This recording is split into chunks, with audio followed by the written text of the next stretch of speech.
एक बार जरा तालियों को और बड़ा कीजिए। इतनी कम तालियों पे विनोद पांडे जी नहीं आएंगे, जरा जोरदार तालियां बजाते हुए आदरणीय विनोद पांडे।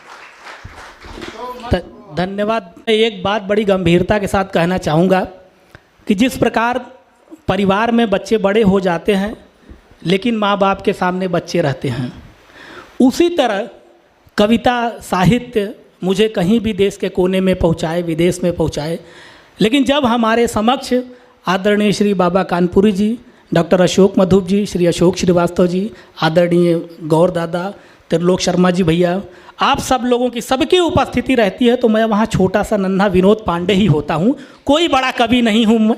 उसी मन से मुझे सुनिएगा, मैं यही चाहता हूँ। अभी बताया भाई ने कि वहाँ शमशान में थे। आदरणीय श्रीवास्तव जी को प्रणाम करता हूँ, उनके सानिध्य में इतना बढ़िया मंच मिलता है और हमेशा हम लोग कार्यक्रम करते हैं। ममता जी आपको प्रणाम। तो अभी हम लोग सुबह से वहाँ थे और आज यहाँ हंसाने के लिए आए हैं।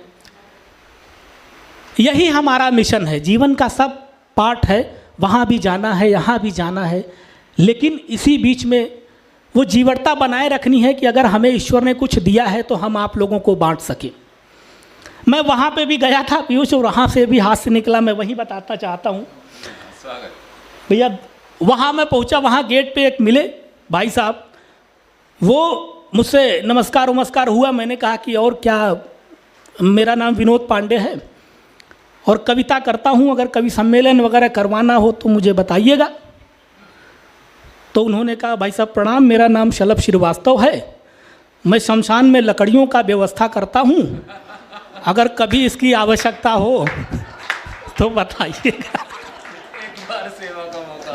तो ये ट्रेजेडी हंसने के लिए कहीं दूर जाने की ज़रूरत नहीं है।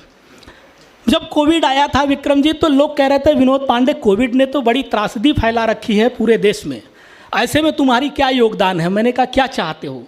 बोले हाथ से कैसे पैदा कर सकते हो कोविड से। मैंने कहा मैं वहाँ से भी हाथ से निकालूंगा।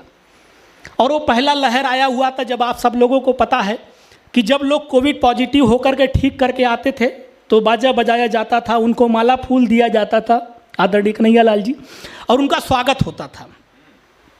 मैंने वहीं से हाथ से निकाला। सुनिए, एक आदमी कोविड से ठीक होकर के घर आया, फर्स्ट फेज, याद करिए, आनंद लीजिए, भूल जाइए, कि घर वाले जश्न मनाने लगे खूब जब कोविड से ठीक हो के घर आए रामलाल। घर वाले जश्न मनाने लगे खूब जब कोविड से ठीक हो के घर आए रामलाल। नजदीकी लोग आए, खाए पिए नाचे गाए, इतनी खुशी मिली कि तर गए रामलाल। और अति उत्साही मित्र छोड़ने लगे पटाखे, कि अति उत्साही मित्र छोड़ने लगे पटाखे, फायरिंग भी हुई तो डर गए रामलाल। कि अति उत्साही मित्र छोड़ने लगे पटाखे, फायरिंग भी हुई तो डर गए रामलाल। और रामलाल रामलाल सब चिल्ला रहे थे, तभी एक गोली लगी मर गए रामलाल।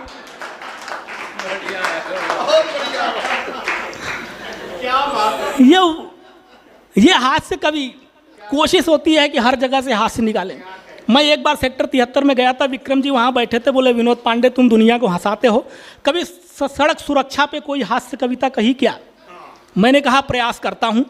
मैंने सड़क सुरक्षा पे हास्य कविता लिख दी, सुनिए और आनंद लीजिए और आशीर्वाद दीजिएगा, अगर कुछ लेखनी से हो गया तो सुनिए।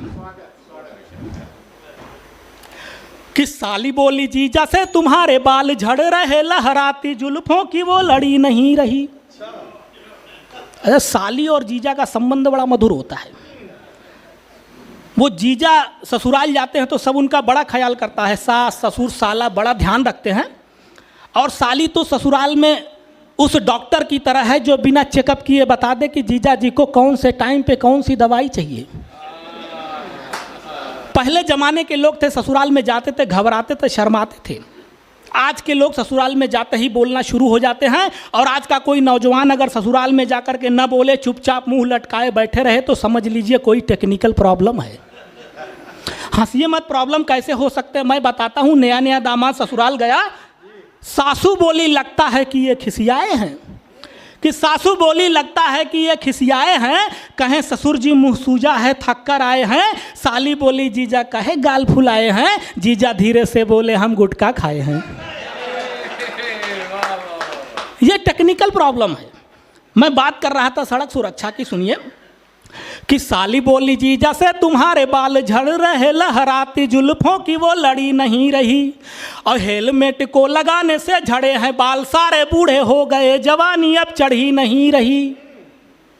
और इसे सुन जीजा जी ने फेंक दिया हेलमेट, कि इसे सुन जीजा जी ने फेंक दिया हेलमेट, बाइक उड़ाने में वो हड़बड़ी नहीं रही। कि इसे सुन जीजा जी ने फेंक दिया हेलमेट, बाइक उड़ाने में वो हड़बड़ी नहीं रही। और बाल तो सलामत पूरे के पूरे रहे, किंतु एक हादसा हुआ वह खोपड़ी नहीं रही। यह सड़क सुरक्षा, यह हास्य। हम नौजवान जो है, हमारी नई पीढ़ी के लोग बैठे हुए कुछ लोग हैं, ये नई पीढ़ी के लोग बड़े टैलेंटेड हैं। ये सोशल मीडिया का दौर है, और सोशल मीडिया का ऐसा दौर है कि फेसबुक और व्हाट्सएप पे कोई सुंदर सी लड़की इनबॉक्स में आकर के हाय लिख देती है तो हम दर्जी के दुकान पर पहुंच जाते हैं शेरवानी का नाप लेकर के।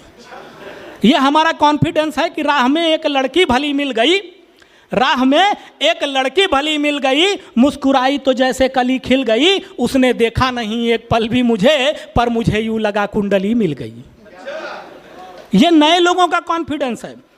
और मेरी पत्नी भी बहुत कॉन्फिडेंस में रहती है आदरणीय। हुआ यूं, अभी कुछ महीने पहले मैंने बाल बनवाया। आप सोच रहे होंगे इसको बनवाने की क्या ज़रूरत है, लेकिन कभी कभी इसलिए हल चलवा लेता हूं ताकि इस बार फसल कुछ अच्छी आ जाए।